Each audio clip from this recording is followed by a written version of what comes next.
Good evening to everyone, and it gives me great pleasure. My name is Sundar Ramaswamy, as a Vice Chancellor of Korea University, to be partnering with Asia Society this evening for what I think will turn out to be a wonderful program and a very important topic. All of us who are interested in education, I think this topic should resonate because it really strikes a chord as to how we prepare our young youths, children, youths, but also undergraduates and maybe even postgraduate students. As a long-term educator and now heading a very young and very robust and vibrant university that's created quite a bit of waves in the way we think about education, it's great for us to partner with an organization like Asia Society that has a wonderful reputation both in the US but also globally, and also its India operations on this topic. So what I thought I'll do this evening is just to say a few remarks and turn it over to the rest of the panelists to carry the evening forward. A couple of decades ago, I remember when President Clinton, Bill Clinton, recognized as one of his major accomplishments during his tenure as president was finally when the Human Genome Project came to fruition in the early 2000s. This was a worldwide set of scientists who came together to map the genetic code, essentially. And Clinton made a wonderful remark in that speech of his, where he talks about the fact that, at least as far as genetic matter goes, all human beings, regardless of race, are the same to the degree of 99.9%.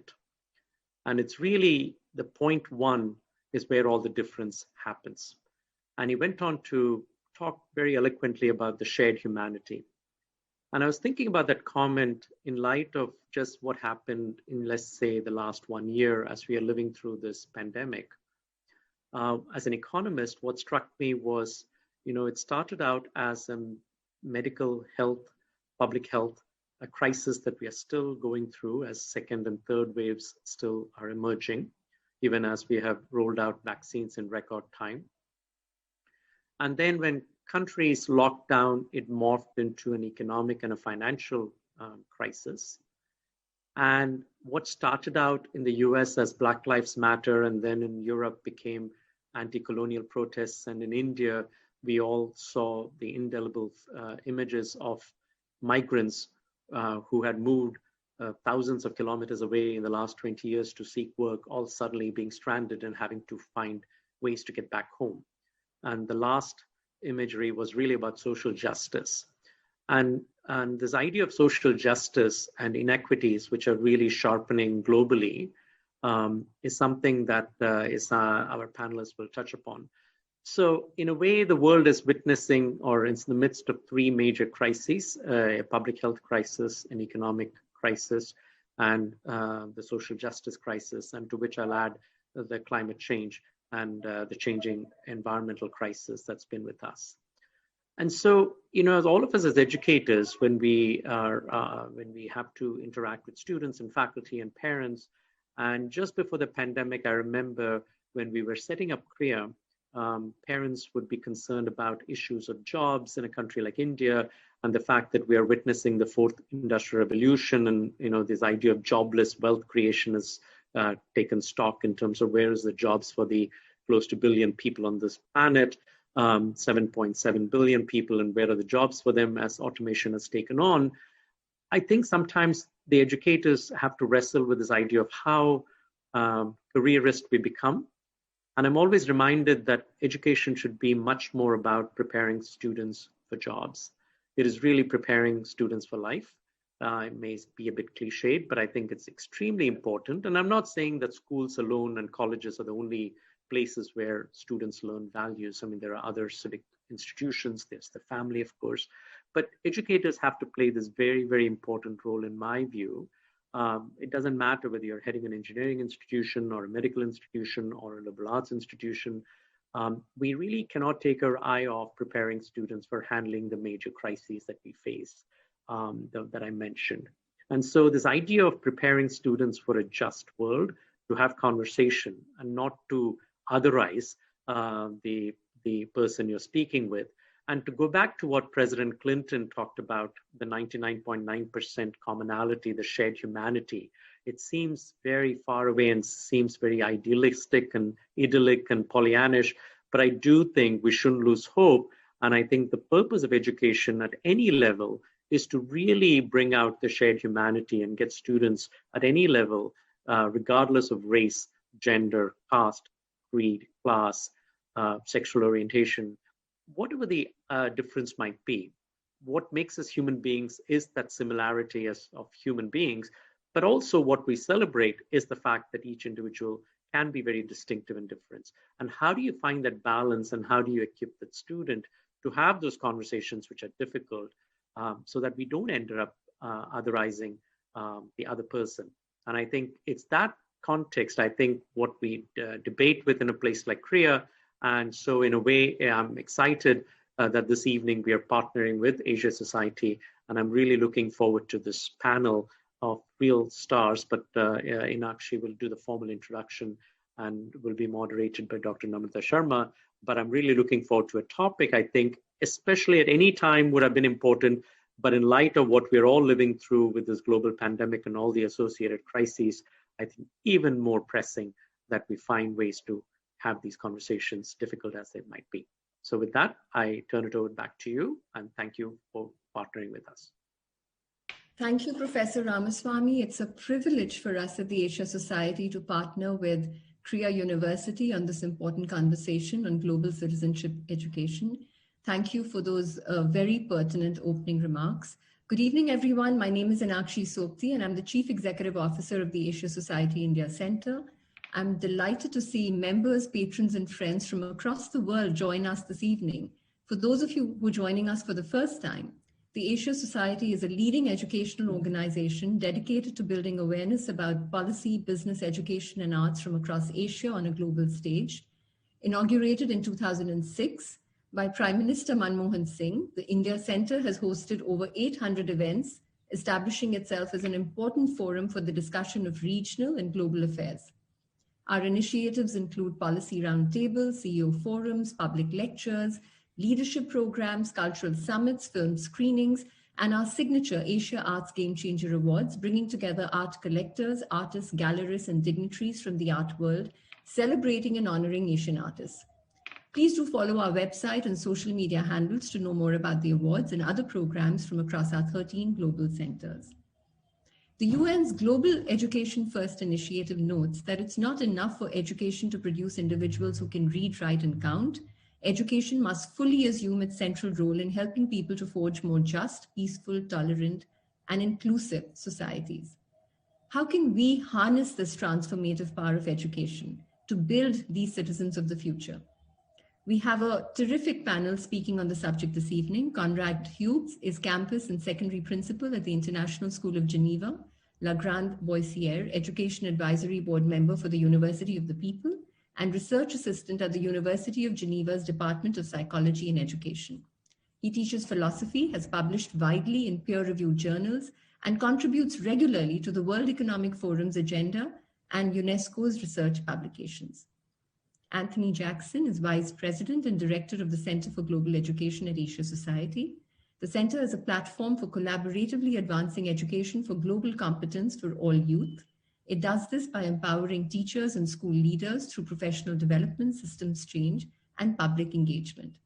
Trained in both developmental psychology and education, Anthony is a leading expert on secondary school education reform and adolescent development. Professor Anantha Duraiappah is director of the UNESCO Mahatma Gandhi Institute of Education for Peace and Sustainable Development, based in Delhi. A science policy pace setter with over 35 years experience, he now plays a key role in positioning UNESCO MGIEP as a leading science and evidence-based research institute on education for peace, sustainable development, and global citizenship. And our moderator, Dr. Namrata Sharma, is a faculty member at the State University of New York and an expert with the United Nations Harmony with Nature Knowledge Network. She's an international education consultant and has served on the boards of several professional organizations across the world. A bit of housekeeping before we proceed. All those who are joining us on Zoom, please leave your questions in the Q&A box, and we welcome your comments in the chat box. For our audiences on Facebook, please drop them in the comment section. Thank you once again for joining us this evening, and we look forward to what promises to be a truly meaningful discussion. And with that, Dr. Sharma, over to you. Thank you so much, Mr. Ramaswamy and Ms. Sobti, for the warm and generous introductory remarks. Many thanks to the audience for joining us. I am delighted to moderate today's discussions led by three prominent thought leaders in the area. So our topic is Starting Early, Education to Nurture World Peace. This program aims to understand contemporary studies around reformation of education curriculums and pedagogy, with a special focus on global citizenship education. For those who may know, Global Citizenship Education, or GCE, is a UNESCO-led initiative that aims to build a more peaceful and sustainable world. UNESCO, of course, is the United Nations Educational, Scientific, and Cultural Organization.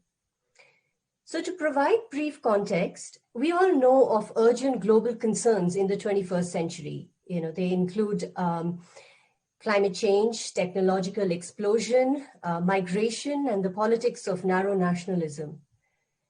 As a response to some of these issues, in September 2015, aiming towards 2030, 17 Sustainable Development Goals were adopted by the United Nations with active participation by UNESCO. Of these 17 goals, Goal 4 aims to ensure inclusive and equitable quality education and promote lifelong learning opportunities for all. And one target within that goal addresses global citizenship education. So this ambitious target by UNESCO has also met with concerns, as has been shared by several experts in the field of GCE. These include a critique of the neoliberal agenda and an underlying Western worldview that informs global learning.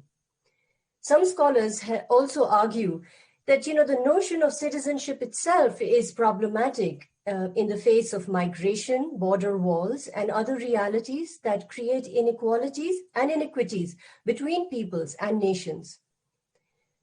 Notwithstanding its current predicament, I think Global Citizenship Education, or GCE, provides a much-needed forum to address important issues related to diversity, human rights, and world peace. And moving on, we have a great panel with us today. Our speakers are leaders in the field of global learning, who have also been actively involved in education for social and planetary justice. They have led programs and initiatives that support educators with resources and guidelines to develop students' global competencies to live and work in an increasingly interconnected world. So I now request the panelists to give their opening remarks of about 4 to 5 minutes each, after which there will be a short panel discussion followed by a question and answer session. So let's start with Professor Anantha Duraiappah, who is the director of the UNESCO Mahatma Gandhi Institute of Education for Peace and Sustainable Development, based in New Delhi, India. So over to you, Dr. Duraiappah. Thank you, Namrata. So I thought I would start today by, well, I hope they can put on the slide. I only have one slide. I wanted to put forward a proposition. And the proposition is that, and I actually started off with a negative word, sort of saying global citizenship education just can't work. But negativity never produces any results. So I rewrote that to sort of say global citizenship education can only work if and only if we reformat. A lot of people have been now talking about reset. But the problem with reset is we still have the same operating system. I'm talking about reformat, which means we put in a new operating system there, which means systemic change. And I want to be a little bit provocative where I sort of say an education system that tends to, if not consciously, at least unconsciously, subconsciously, produces predators rather than nurturers. And I put an assumption here. I want to go at the macro level. When we talk about global citizenship, we talk about global citizenship education, we talk about humanity, as the Vice Chancellor had very right part of Bill Clinton's The Common Heritage of Humanity.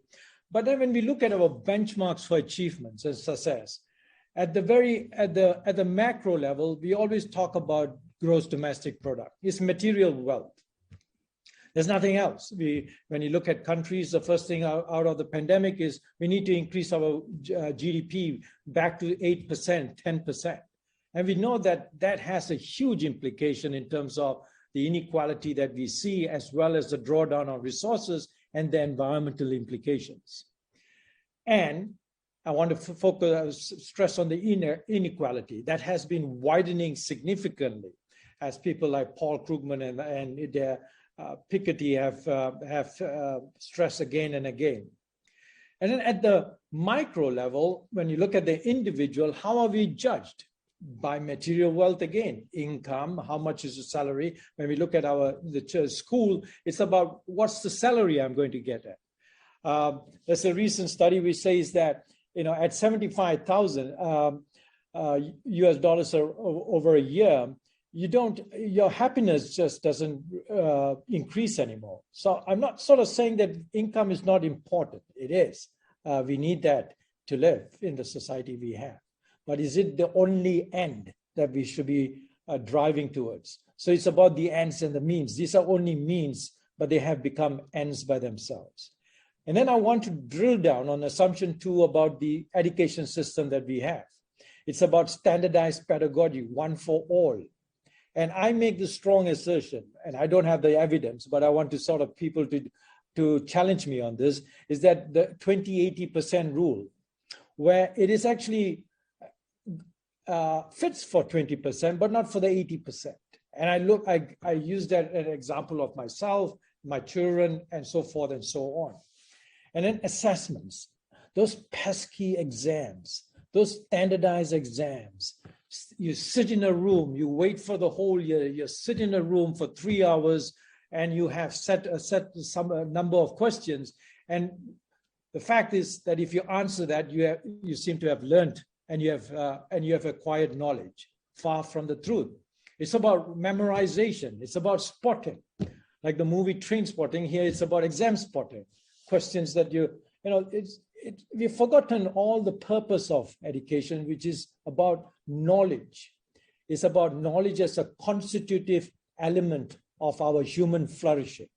And I think that's something that we have to bring back into. And it's not something foreign. If you look back at the old education systems, going back to Socrates, going back to the Vedas in India, and in fact, Confucius, it's about dialogic debate. But the problem is it was only for the elite. Then we went into the mass education. We forgot about the dialogic and the debate and the inquiry, and then we've just become production machines. And now it's time to have for the masses this whole notion of inquiry. And I want to put in a very strong statement that we really need, if you want to go global citizenship, is to become one global humanity, is to train our brain to create neural networks.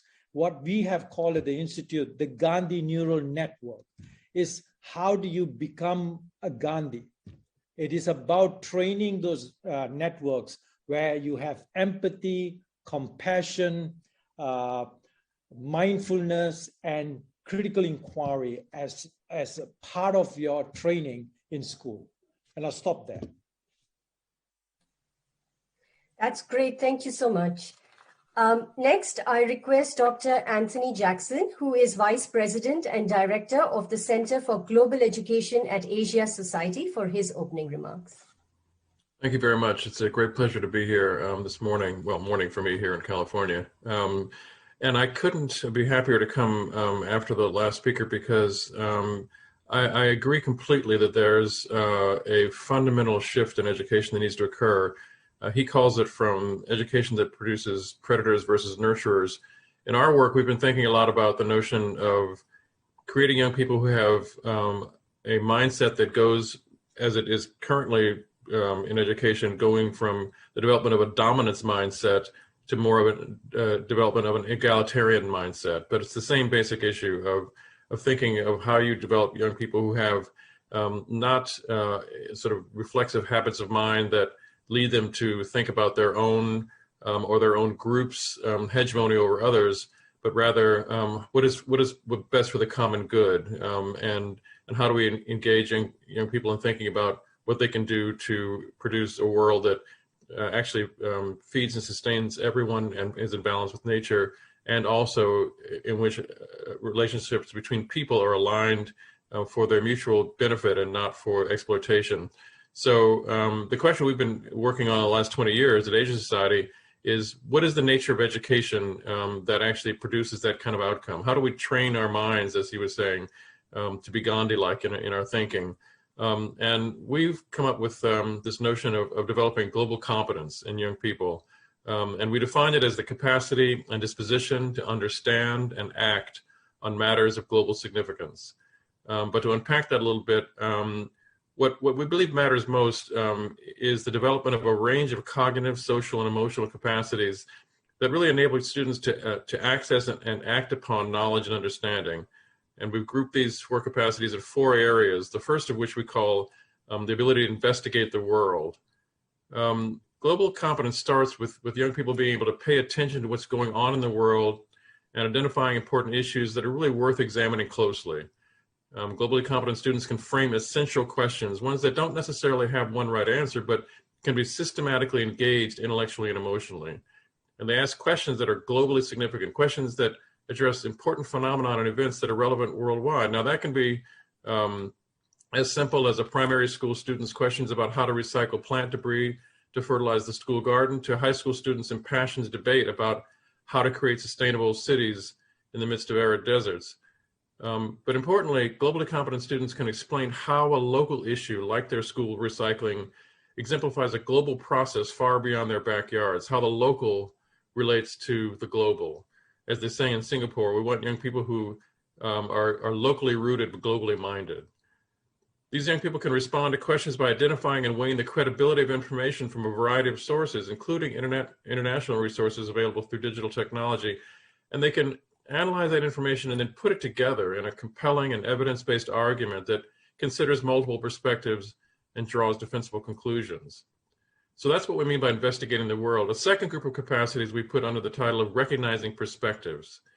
And a big part of recognizing perspectives is that for a young person to recognize that they have a particular perspective that others may or may not share, and can understand some of the reasons why perspectives differ. Why do people differ in the way they view things? And in effect, how do they create an empathetic understanding of how others see the world? What's really critically important, young people who are globally competent sort of enter into an authentic negotiation of perspectives. They're able to go from this sort of first step of recognizing that someone holds a different view to a second step of being able to frame and engage in a real discourse between perspectives in which they're opening to broadening their own view. It's what we mean, or what we think we should mean, by critical thinking, not just the capacity to critique a set of ideas, but to weigh the value of those ideas in relation to one's own and be open to understanding because of it. So investigate the world, recognizing perspectives. The third pillar of our definition of global competence is communicating ideas. Globally competent students understand that audiences differ on the basis of culture, geography, faith, ideology, wealth, and other factors, and that they may perceive different meaning from the very same information. So globally competent youth can effectively communicate verbally and non-verbally with diverse audiences. That includes, very importantly, certainly in the United States, which is not common, to be able to speak more than one language, to speak languages other than your own home language. And globally competent youth need to be media savvy as well. They know how to choose and effectively use appropriate technology and media with diverse audiences. And then finally, being globally competent means having the disposition to take action. And here we're talking about going beyond learning about the world to making a difference in the world. Taking action to improve conditions in the world, it first requires seeing oneself as capable of making a difference. Globally competent young people see themselves as actors and not bystanders. And that's important for all students, but it's especially important, in my view, for immigrant or ethnic minority youth and students from poor families. Many of the kids we serve, which are in low-income communities, primarily in the United States, may not travel beyond their neighborhood, much less the world. yet to know that they have the power to change the world and starting in their own neighborhood is absolutely essential. A big part of leveling the playing field is opening up the horizons of possibility for students and inculcating a belief that even though they may be poor and even though their communities may have fewer resources, they have the right and the responsibility to try to compete and collaborate on a global stage. So that's how we define global success and how we define what we want global citizenship education to produce, what it means to be globally competent. Disciplinary and interdisciplinary knowledge learned and applied through a global lens, coupled with the capacity to investigate the world, to recognize and weigh perspectives, to communicate and collaborate around ideas, and ultimately to take action. And I'll leave it at that, but that's how we have tried to encapsulate what it takes to produce the kind of youth that are nurturers rather than predators. That's great. Thank you so much. So now let's hear from Dr. Conrad Hughes, who is the campus and secondary principal at the International School of Geneva. Thank you very much for this opportunity to communicate, to connect with you. And I do like the paradigm that we're establishing of predators and nurturers. We run a program in my school that we've developed with UNESCO's International Bureau of Education called the Universal Learning Program. And the way it works is in 3 movements. Movement 1, deep understanding. We need a conceptual understanding of relevant knowledge to engage with the world with any type of criticality. You can't be a critical thinker if you know nothing. You can't tie your shoelaces if you can't put your shoes on. In fact, you can't be a very creative artist if you don't have any technique or repertoire that you've committed to long-term memory. And there is a fear that with the jargon-infested bandwagon of modern education speak, we're sort of throwing the baby out with the bathwater. So we do want to start where we need to start, which is deep conceptual understanding. Knowledge is power. So we look at thresholds, troublesome knowledge, conceptual understanding, not only for disciplinary understanding, but to understand the world, all the important themes that are being evoked. We're talking about peace in this conference. So what exactly do we mean by peace? The environment, inclusion. There was a reference to the economy that is driving the world. Are we teaching those concepts in schools? We have a system of what we call universal understandings, which are big picture conclusions that we want students to draw that are conceptual in nature at the end of their learning journeys. So they're no longer just talking about learning as doing, but as thinking. They are not just doing trigonometry, they can define what trigonometry is. They walk away from a history class not with an array of facts, but they've managed to gather those facts in some powerful concepts. So that's the first movement. And it shouldn't shock anyone around this call that as a school, we are keen on deep understanding, but we do wish to put it out there.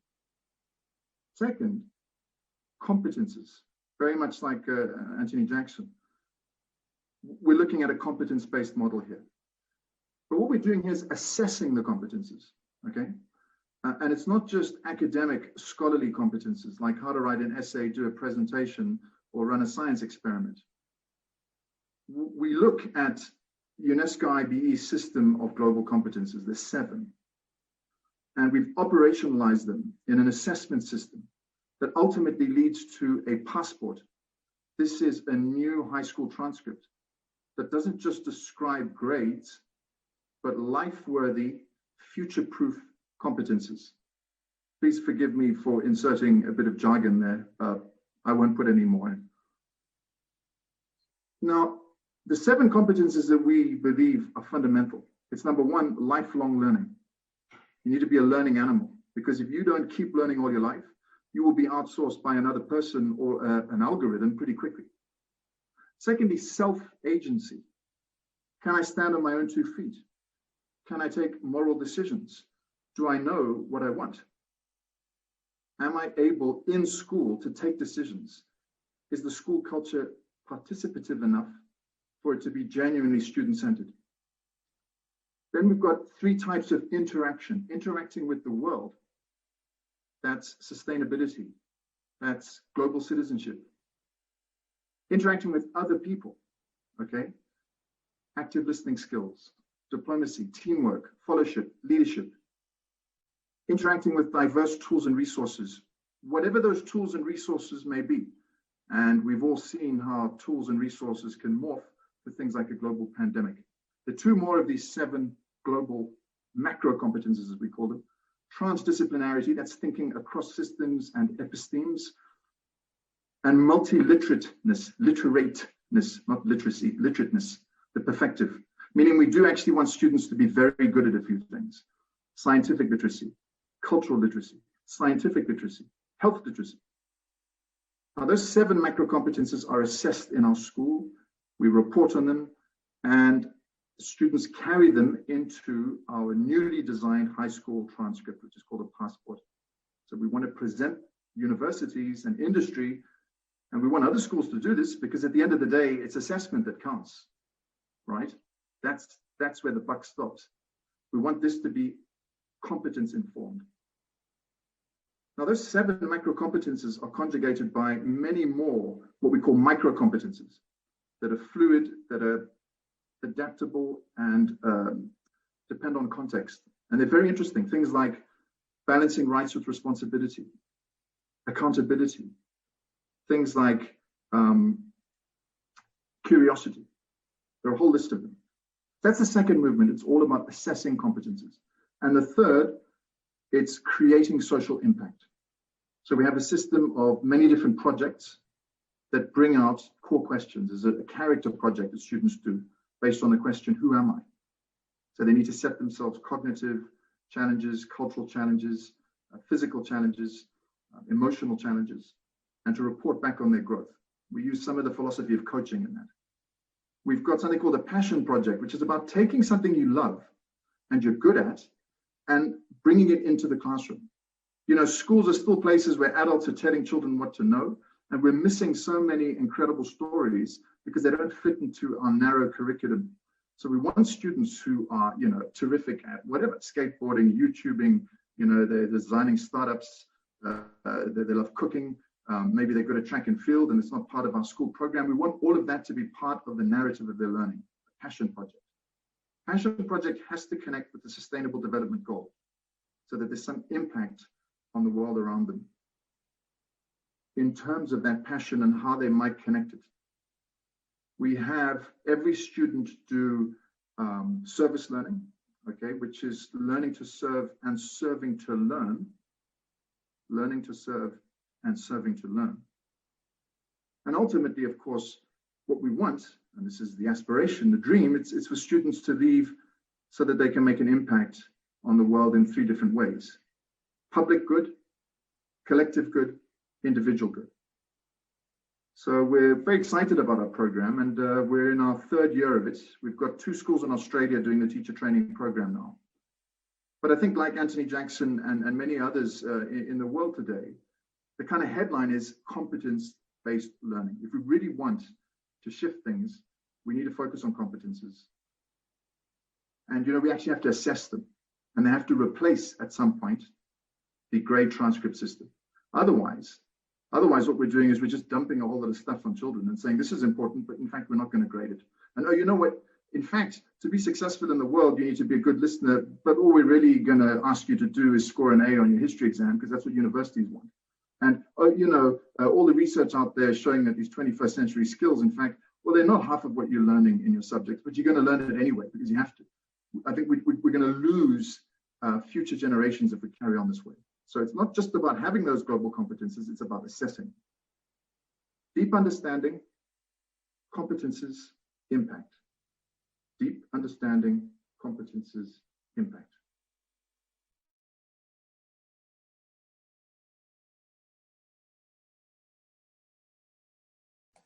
That's fantastic. Thank you so much. That's great. I mean, that was absolutely enlightening, round of introductions. So I think all the speakers have already touched on this question. You know, I had a broad question on global citizenship education addressed to all panelists. And my question, still is, what are the key elements or approaches to learning for global citizenship? I want to also combine this with a question that's just come in, you know, from the audience. And this is from Abdul Karim, who asks, when education has been commercialized like a business, social justice, when education has been commercialized like a business, social justice, equality, and economic justice are denied to the larger part of the population. In today's world, quality education is available to those privileged few. How can we bring about social justice and provide global citizenship education? So if you could, you know, all panelists talk a little bit about the element of social justice that is addressed, you know, through the global citizenship education approach. I could perhaps request, would you care, Dr. Anthony Jackson, maybe to start and respond to the question for about 4 to 5 minutes? Thank you so much. Yeah, I mean, I think what is being referred to there basically is, well, the way we think of it is, you know, again, the young people we work with are all in public education schools, you know, government schools, and not in private schools, not in elite schools, but schools that serve their generally very low-income communities. So these are, in effect, the 80% of young people who, for whom, for the most part, education systems are not working. I totally agree with that. And so we've always had the sense that we needed to be able to not have the development of global competence as a sort of extracurricular activity. It rather had to be, in effect, the replacement or the way in which you transform education from the inside out, so that young people are still learning the disciplinary knowledge and interdisciplinary capacities that they need for the state exams and so forth. I mean, it is a fact that young people have to have the credentials of achievement to be able to move forward within our society here in the United States, certainly.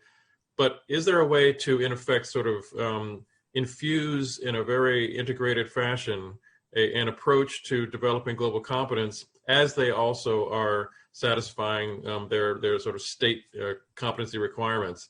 And so that's why we've actually settled on a process that I'm reminded of when Mr. Hughes is speaking, of first starting with the development of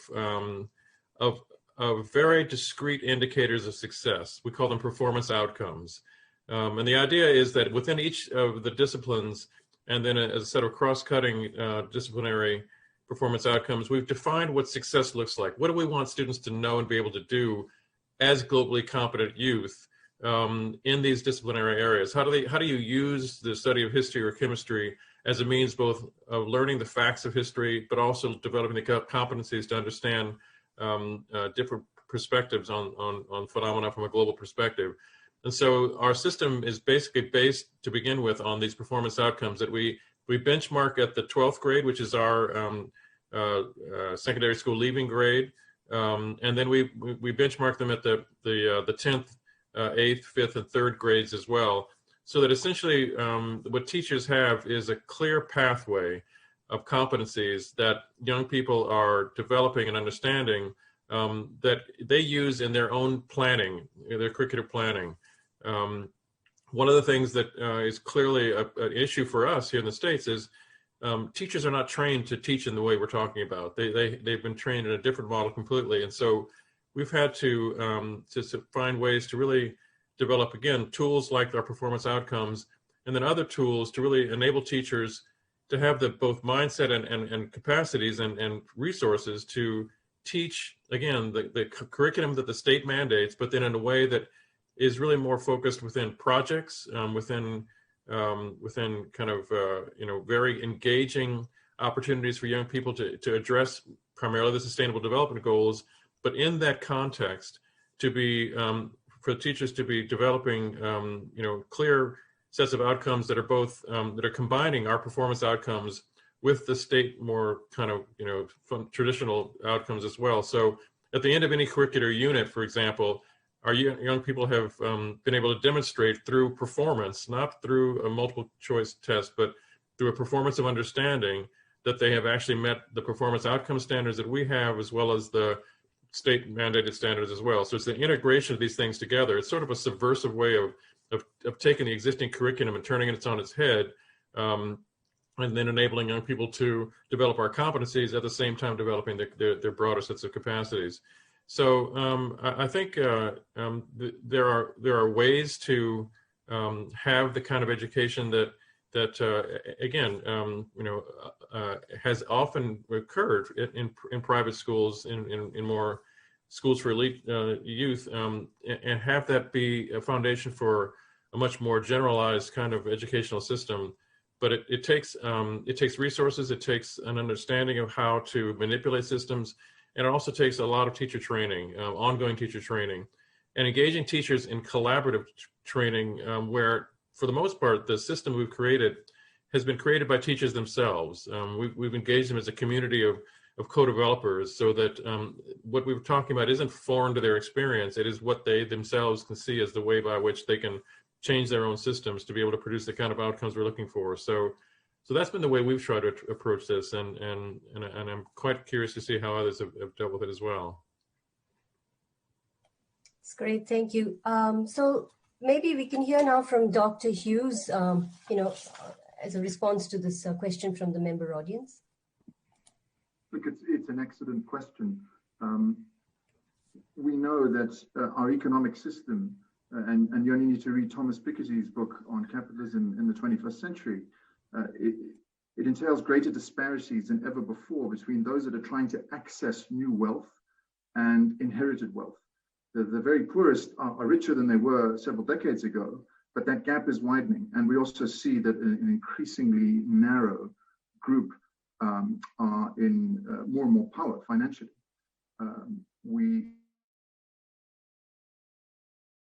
Schizophrenic economic system. And so, we've got a problem. And all these gaps have been widened by COVID, of course. And I think we all know that. So, the digital divide, the wealth disparity divide, and even divisions between students who struggle to access the curriculum and who are comfortable with the curriculum, these have been exacerbated too by COVID. So we're not heading to anywhere good if we don't change things.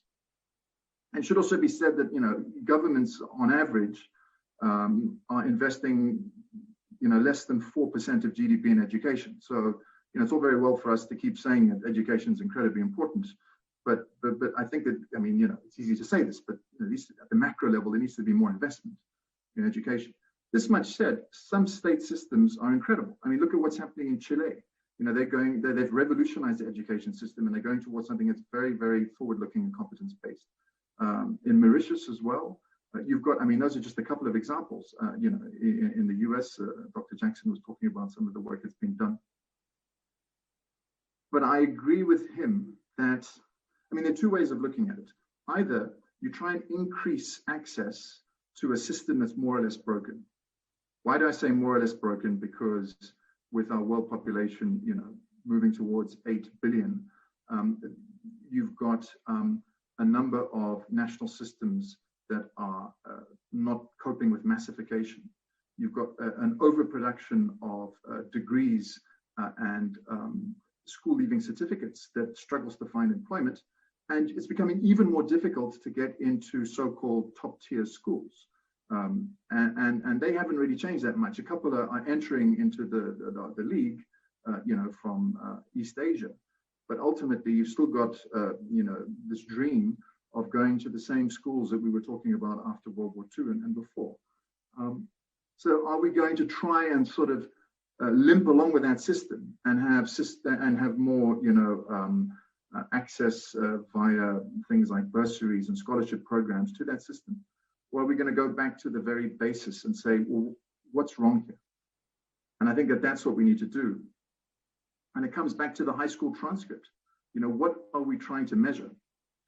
Academic skills tend to favor high income bracket families. We know even that grammar schools, a lot of independent schools, they don't add that much value academically. It's more the social networking opportunity that is seen as an advantage. Okay, and so you've got the sociology of education. That means that it's very much an echo of the economic system. The education system is a mirror of the economic system. That's what I think. I mean, I've actually written about it in a book that's coming out on education and elitism.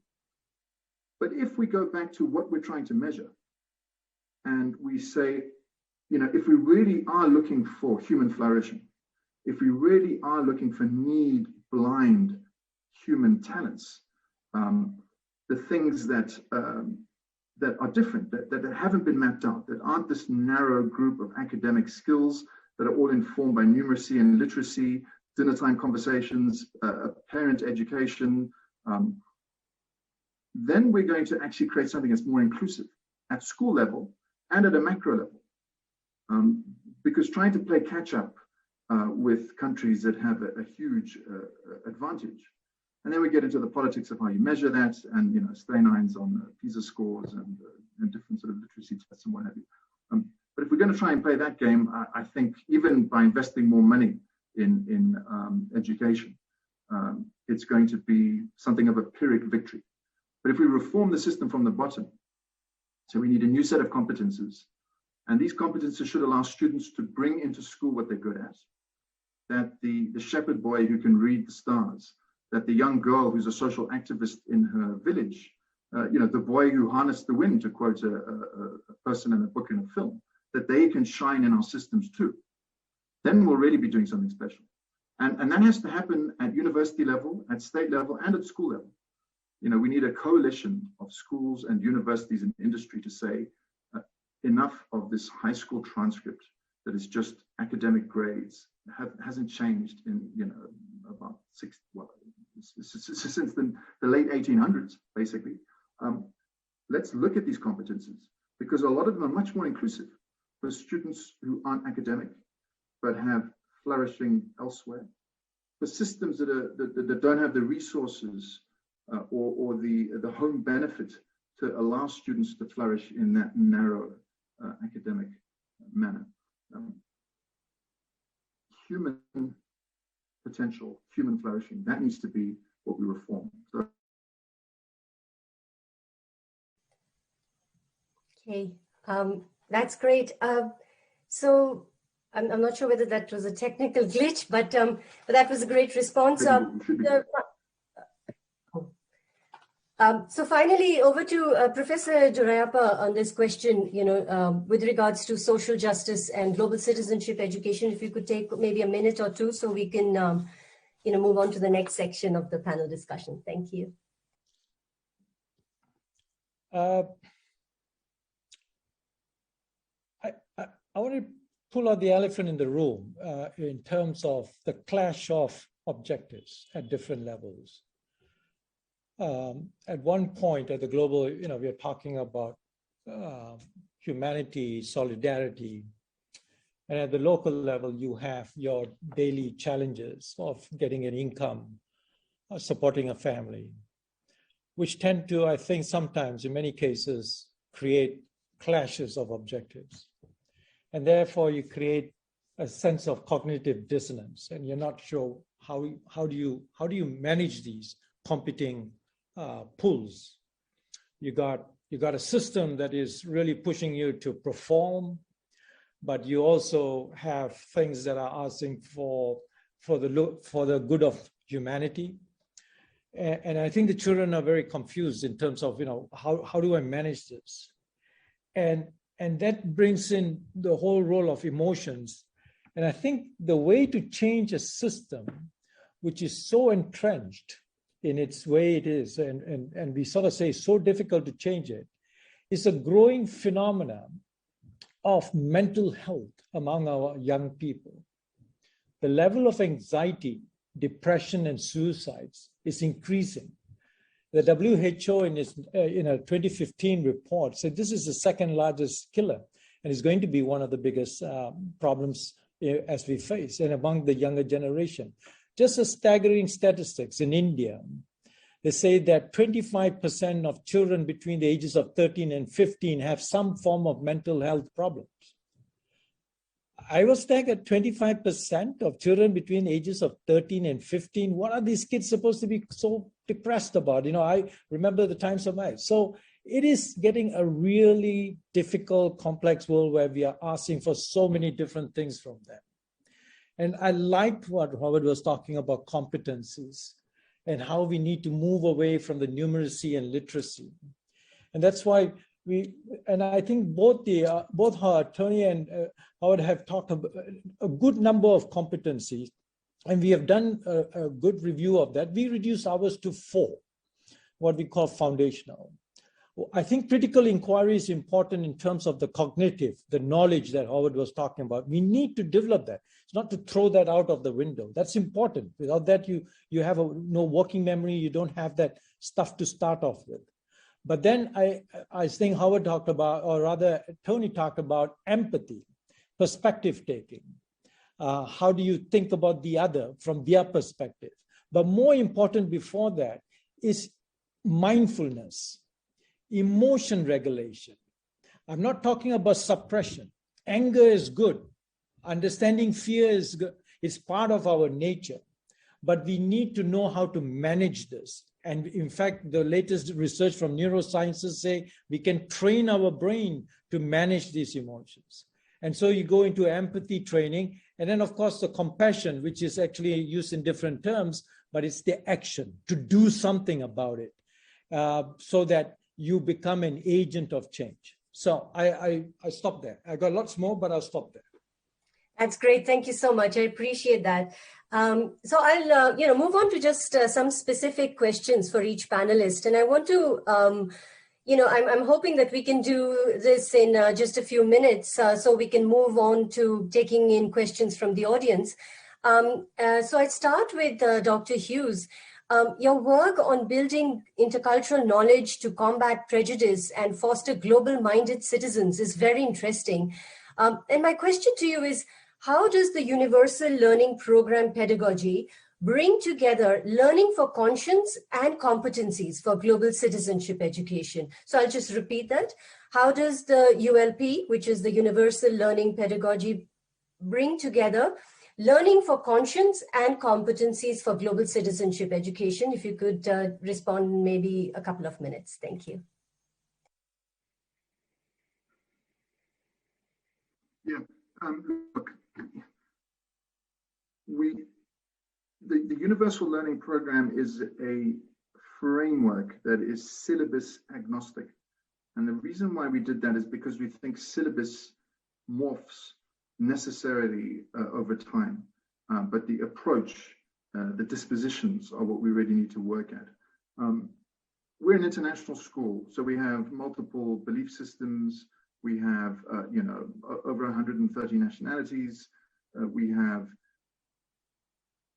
a richness of cultural perspective that we really want to preserve. And in the Universal Learning Program, by asking students to reflect on themselves in, for example, these character projects, by assessing things like teamwork, okay, we are tapping into that important sort of human fiber. But the reason why I'm separating the curriculum framework from the syllabus is because I think that whole question needs to be dealt with at another level, which is not actually in the structure of the educational framework. It's the culture of the school. It's at the level of culture, okay? And you can only influence culture so much with written curriculum. This is about leadership, it's about community, it's about messaging, it's about decision-making, it's about recruitment. And I don't want us to be so arrogant as to say that we're sort of masters at intercultural competence. I think we're very far from it. I think as an international school, we've got a lot of work to do on ridding our students of the unnecessarily Eurocentric approach that has just become all-encompassing. And so, we're working on a decolonizing the curriculum approach with departments. And we've We've got an online philosophy course that we run that looks with quite a lot of criticality at the whole tradition of philosophy. We've got students working on an inclusion toolkit that they've developed themselves. We've got a number of groups that have been set up by students and by teachers. I mean, one of the teachers is on the call. You know, this isn't done at a kind of macro or structural level. This is on the ground. And I'm enthusiastic about those initiatives, creating a culture of togetherness, sufficient criticality, but at the same time, you know, inclusion. And it's difficult because, you know, the world is so polarized right now on this matter. You know, you've got those who are preaching for inclusion, for diversity, for equity, and then you've got a kind of reactive guard that are becoming increasingly jaded, I think. So we have to, it's about culture. It's not about program. That's sort of what I'm saying, because it's so delicate and difficult.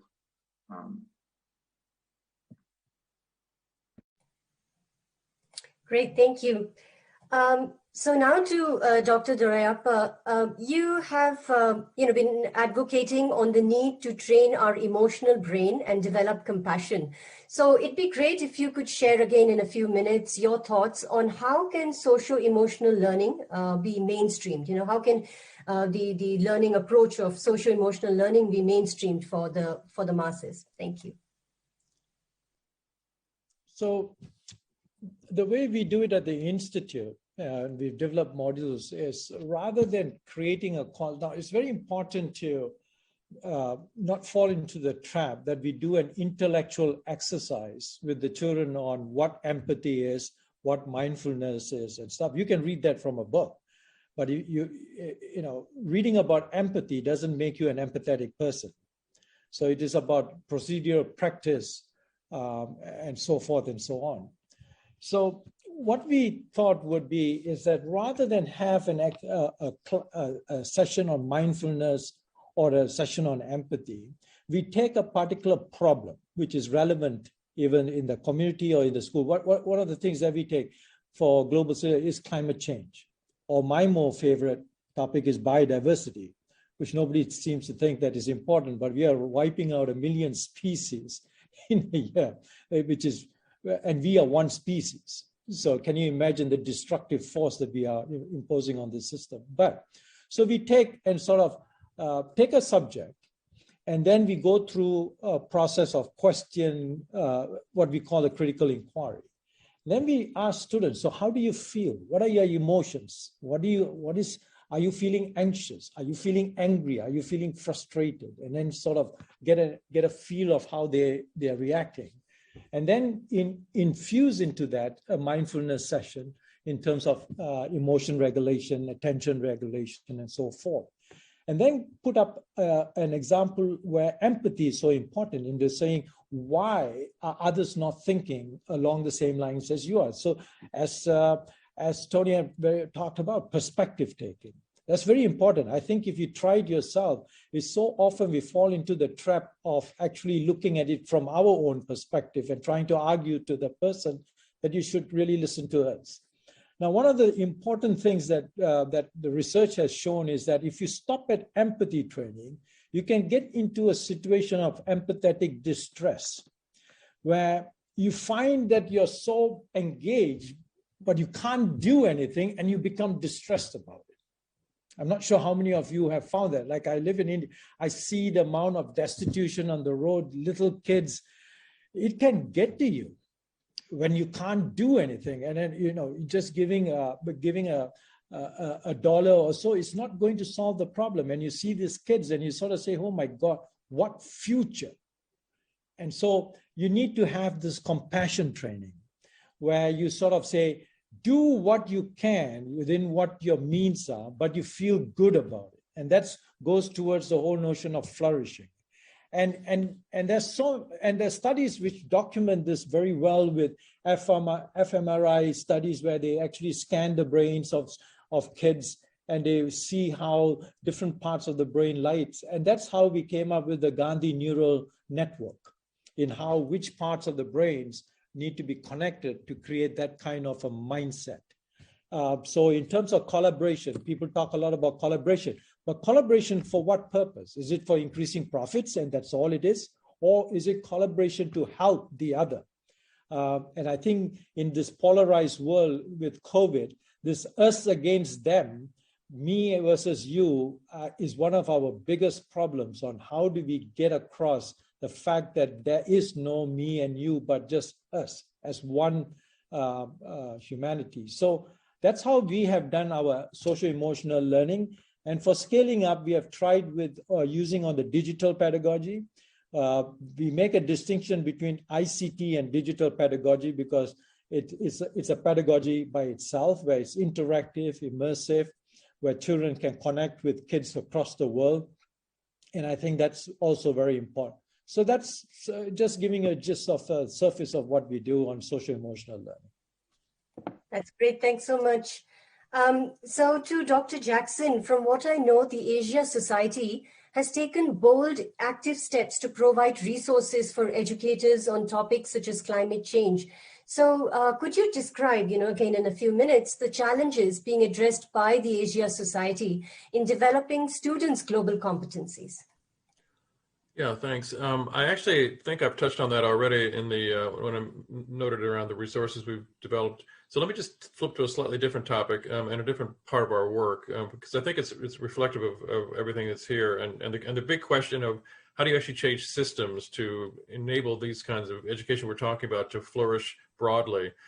Part of our work also is to work with school leaders and actually district leaders of the regional systems that actually control how education is disseminated, if you will, to look very explicitly and carefully at the ways in which the current ways of educating young people are based on structurally racist kinds of approaches, to really sort of get at the heart of the issue of how do the ways in which we routinely organize learning and the message we send to children, these are all means by which, if you will, colonial or racist sorts of approaches are sort of woven into the fabric of education. And so we've done a lot of work in trying to help school leaders and district leaders be able to use data to isolate and understand and name where there are instances of systemic racism, and to be engaged in thinking about how do we actually change it in a way that's going to be much more egalitarian. So,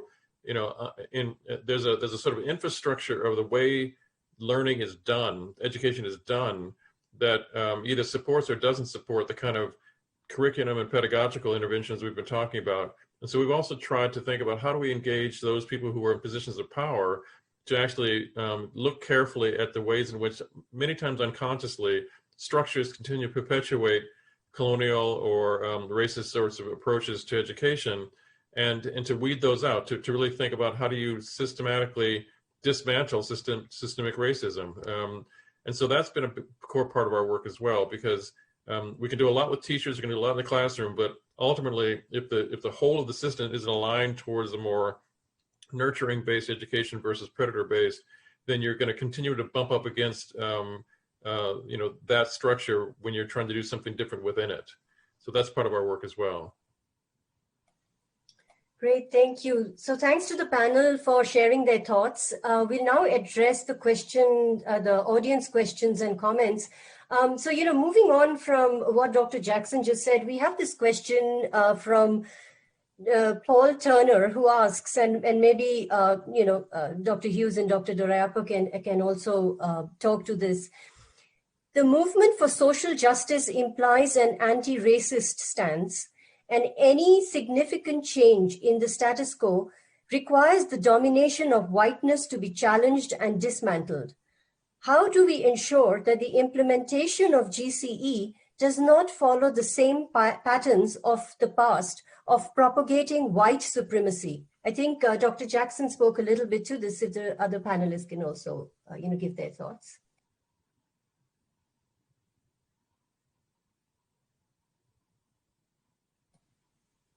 Dr. Hughes, anyone, please feel free to to respond. Yeah,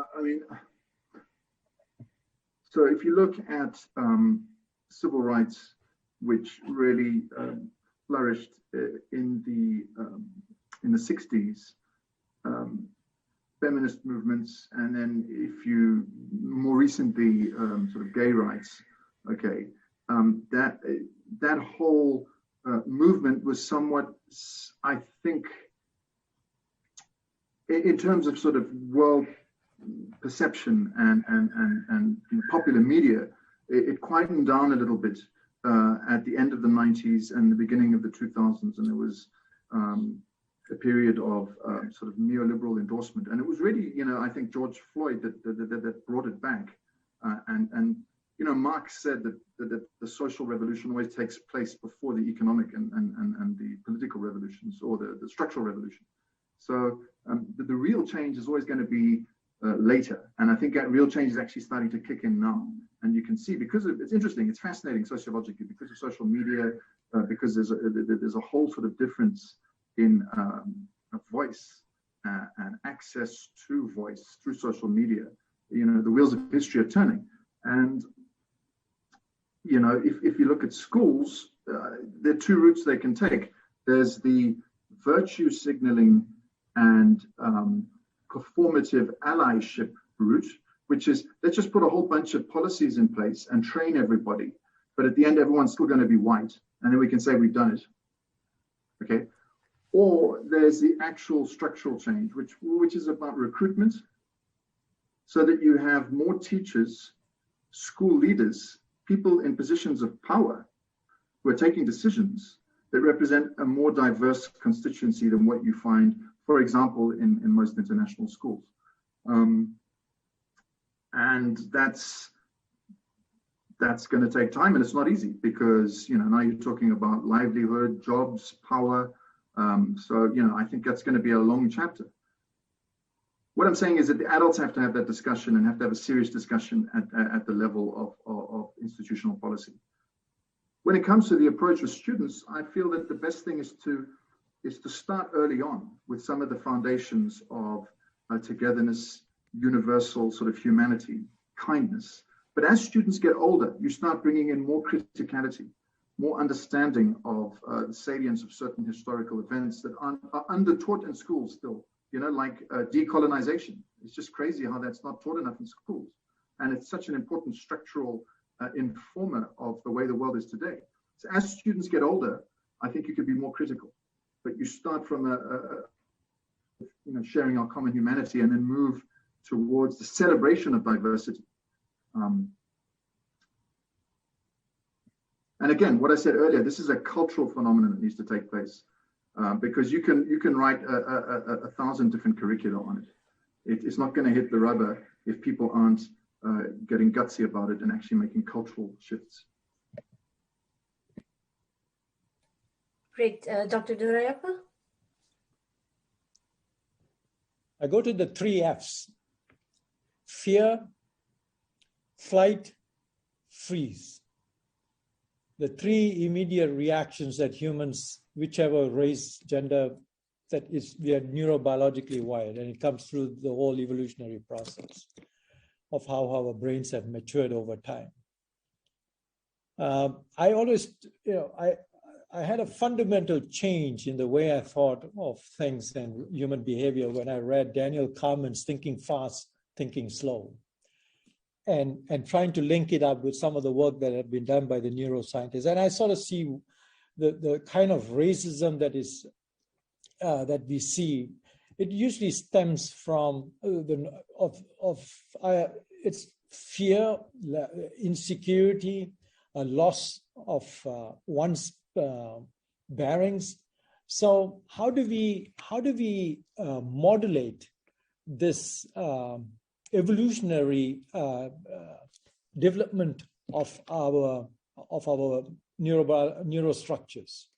And the good news is that you can actually, the whole notion of neuroplasticity, which is quite young, it's actually surprisingly only about 25 to 30 years old, is that you can rewire your brains. It's not fixed, which means things that you don't use get dismantled, and then new stuff gets created.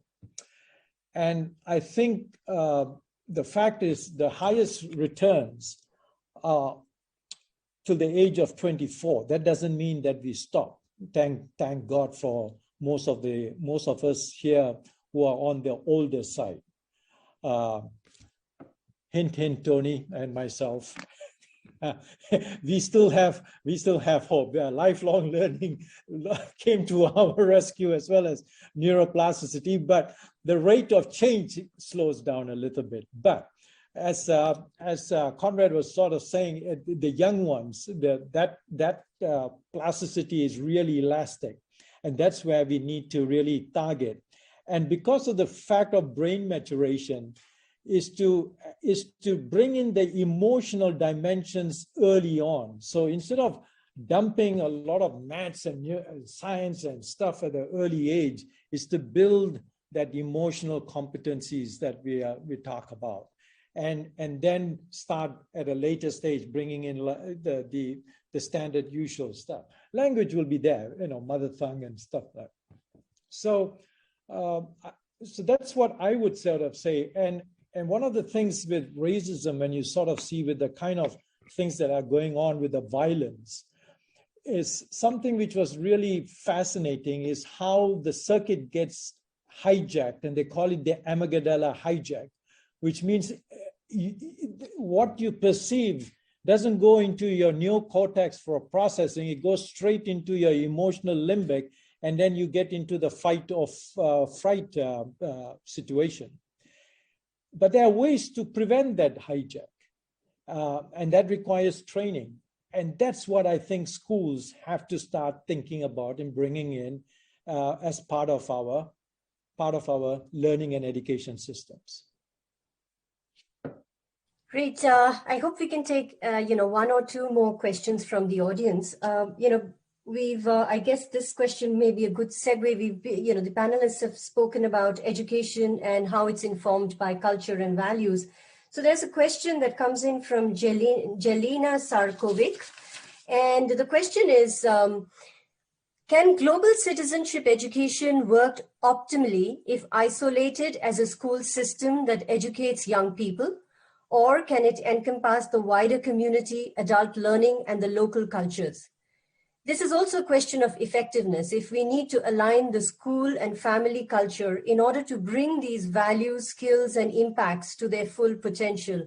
I guess some of the questions that are coming in are, looking at how do we address GCE or global citizenship education beyond schooling, in terms of education in the broader sense of the word, and that includes family and community. So if you could, any of the panelists, please feel free to respond to this question. Well, I'll just say a few words. I do think that when we think of a reimagined education system, I think you first have to explode the notion that it happens in school only. Rather, I think there needs to be a consideration of the notion of an ecosystem of learning opportunities that young people are invested in, and that includes the community as a source of knowledge and a source of wisdom, particularly the people within the community, and as well as, and particularly important in minority communities in the United States, as a source of valuation of one's ethnic and racial identity, for example. When we think about perspective taking, for example, it starts with having a perspective on knowing oneself and valuing oneself in order to be able to understand and value others.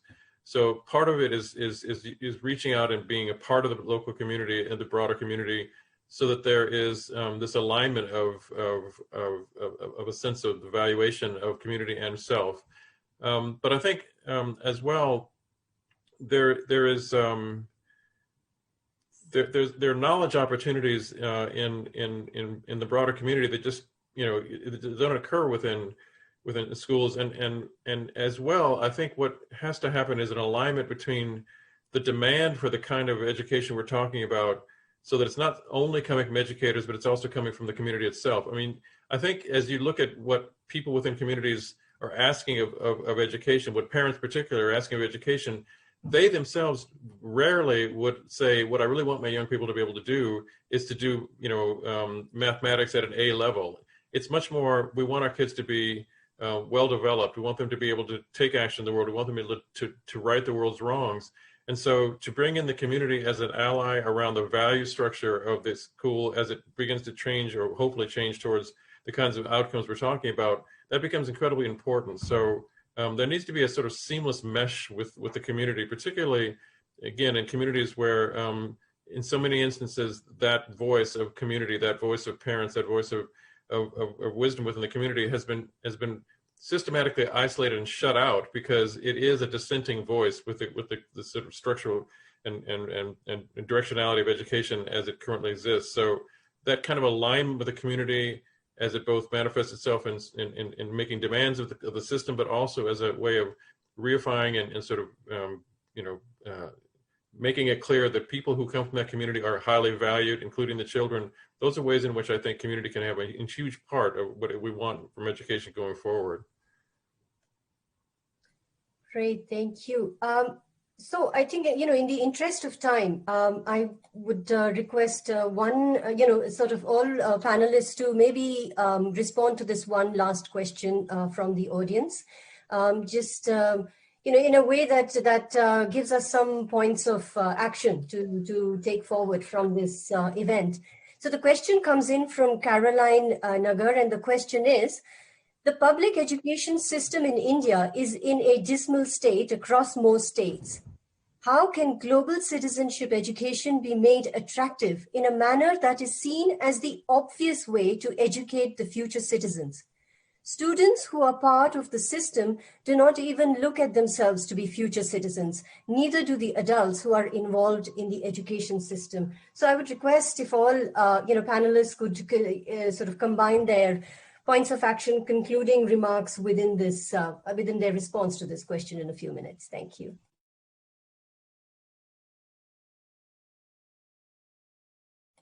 Dr. Duraiappah, maybe we could start by listening to you.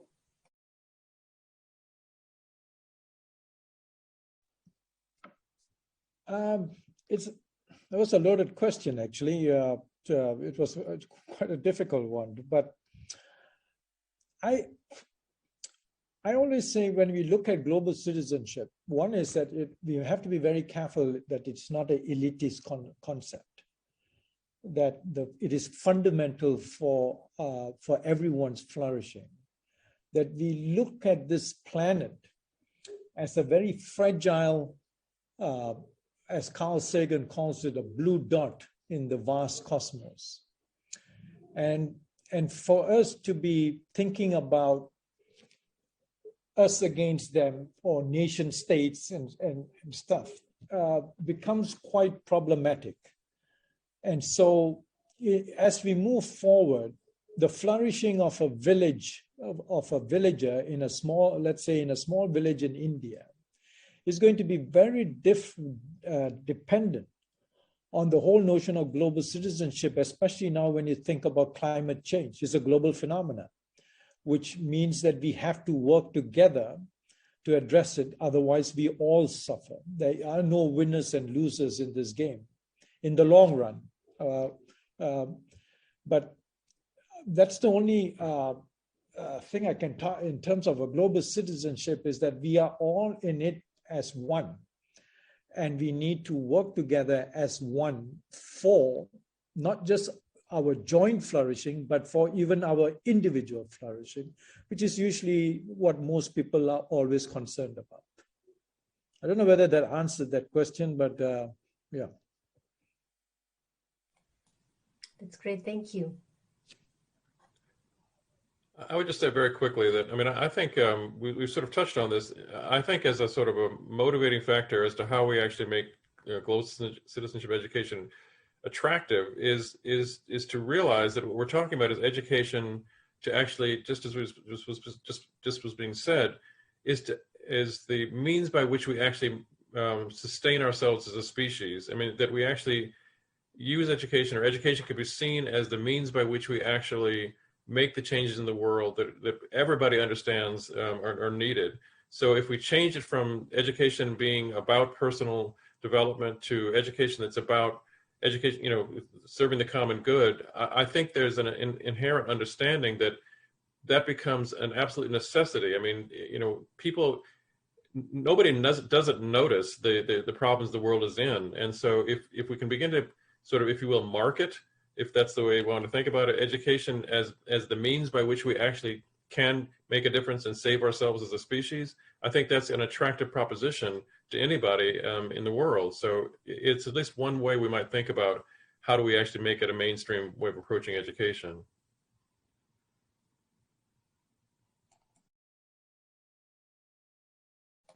Great. I'll come in. Tough question. I mean, I think the normative vision of a global citizen, not a neoliberal global citizen, but the kind of the global citizen who's invested in a better world, a better planet, feels connected with everybody. That's a lofty aim. Okay, and if you look back at some of the figures from history, take Diogenes the Cynic, the Cosmopolites. He was a kind of social outcast. People who fought for a vision that unites us have often been victims of slings and arrows of society. So let's not underestimate that it's a lifelong journey. And what we need to do in schools is definitely shift to competences and to all of the everything we know about human flourishing that we've been discussing at this table today, to stop teaching predatorial history, but nurturing history. Students are still churning through 20th century dictators, big man history, war and conquest. We need to shift all of that. But at the core of it, there's a spiritual journey, which is an individual one. And I think we're all fighting to be better people every day. And I don't know when it starts and when it ends. School has a part to play. But right now, after this call, what are we all going to do to be better global citizens? What are we going to consume? What are we going to contribute to? What are we going to do? So that question it's a big one. Maybe it's a kind of golden thread that should lead through everything. Thank you so much for your brief remarks. I do think that that's a very big question, but that is a great way to sort of end this program. It just went by so fast, but I'm so glad that we also got some, concrete points of action from all the speakers today. This has been a stimulating discussion, and I certainly learned a lot.